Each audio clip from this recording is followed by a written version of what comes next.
Old mattresses and floors chilled in the cool late December morning. For those for whom school remains a dream, today feels as any other. Such little girls might stir because their hunger demands it. Such small boys get up to play in the streets because they have nothing else to do.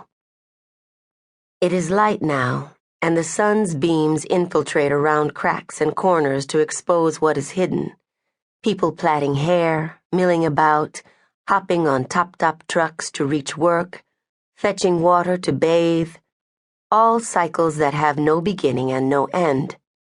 But away from this, there are signs of a brazen act that defies the life that goes on all around. If instead of rousing your children and wiping the sleep from your eyes, you were to follow the small waterway that divides Bois Neuf and Wharf Jérémie, you might spy something out of place among the sickly grass and garbage.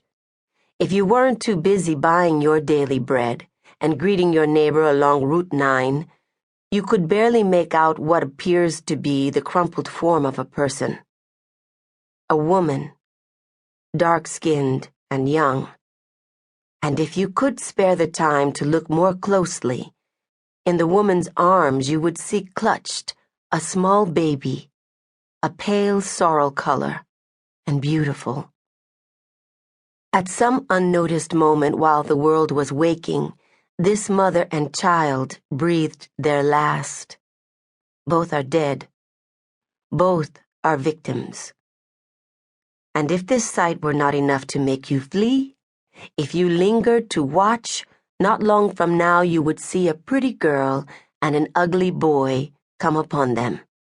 And from that moment on, these children, like you, will be made victims too. The girl carries a small black plastic bag in her hand. The boy has a burlap sack 4 times his width and brimming with bottles.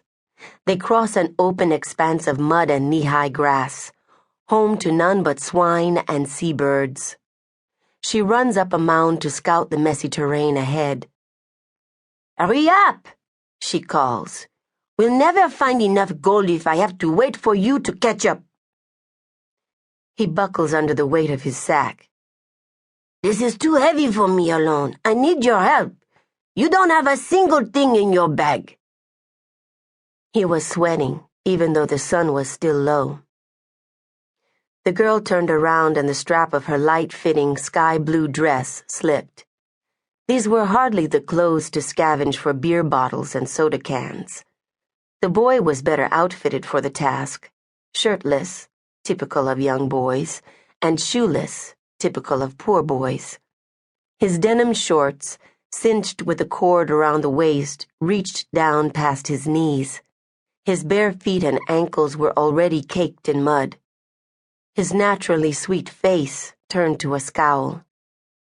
"You forget that I, my friend, am the boss of this expedition. You are merely my assistant." The boy heaved and dropped his sack.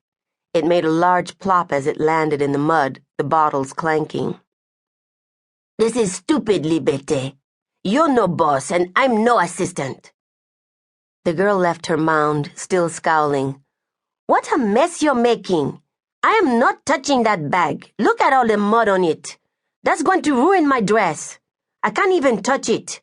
No, Jacques, you're only wearing rags. It doesn't matter if they get any dirtier." He shook his head. "But that's not fair." "Fairness is no part of it. We need this gold if we're going to buy our ship." "You mean we need bottles, and we aren't buying any ship." "I mean gold, and we are buying a ship. A fine one, with big sails, to get away from here, back home, back to La Gonave. Don't spoil our fun." "Well, I don't want any." "You don't want any what?" "Fun." Libète's face tightened as she stared down at Jacques. She stood a full head taller than the skeleton of a boy. Though both were the same age, 10, he looked half that, while she looked a year older. "It's usually more agreeable."